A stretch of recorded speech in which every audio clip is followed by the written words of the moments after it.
This week's discussion, number 10, is the Renaissance and everything before.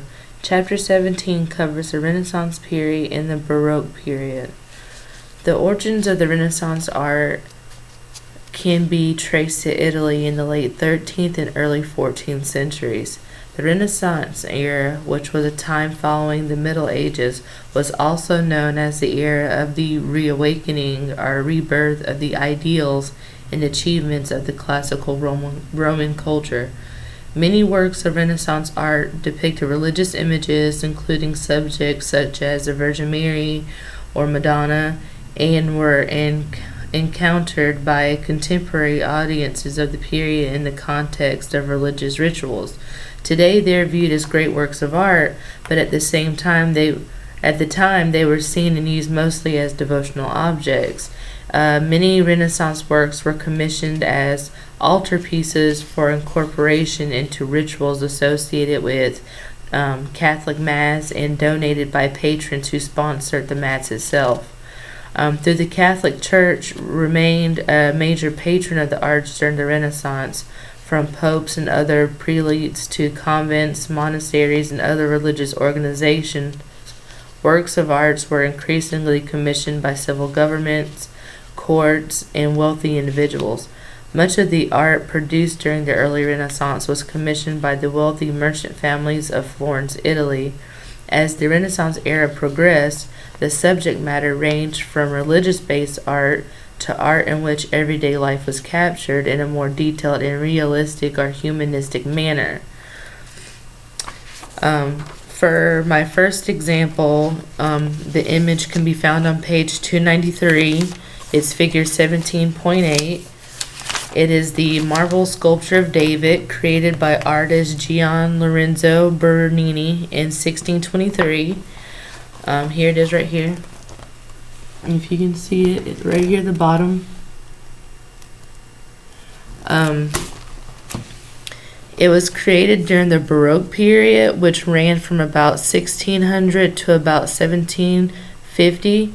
Artists during this time used the Renaissance techniques in an effort to move art more into the direction of drama, passion, and grandeur, but still utilize religious subject matter. As with this sculpture I just showed you, Bernini depicted David. David was a male, I don't want to say character, but he was a male figure that was in the Bible. He was a small man in stature who had to face a giant member of an enemy army, and this is the person that was depicted in this sculpture. Bernini depicted David in the midst of his backswing as he prepared to fling his stone at the biblical giant and enemy army soldier Goliath. You can see when looking at this sculpture the incredible and purposely detailed splayed limbs, twisted torso, and intent facial expression, highlighting the dramatic effect of his struggle against Goliath. When comparing this statue that I just showed you to a statue from the Egyptian period, specifically the sculpture of the king and queen featured on page 252, figure 15.20, you can see the differences immediately, but the subject matter is relatively the same. The Egyptians held the royal in the same regard as their gods. This is the figure that I'm using from the Egyptian period right here, the king and the queen. When looking at this statue, you can see that both figures are rigid, they're idealized, they're without movement, they show no feeling or emotions, expressions are simplistic and they lack passion, the arms are attached to the body.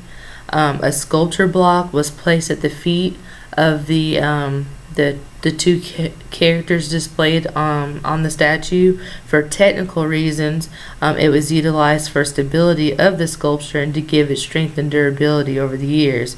It was made of gray wax stone. The sculpture paid considerable amount of attention to the human anatomy, but also stayed within the traditionally prescribed geometric scheme. The statue of the couple, the king and the queen, are standing in a frontal pose that had been established for royal portraits. They mainly stayed within certain guidelines, and they never deviated from guidelines.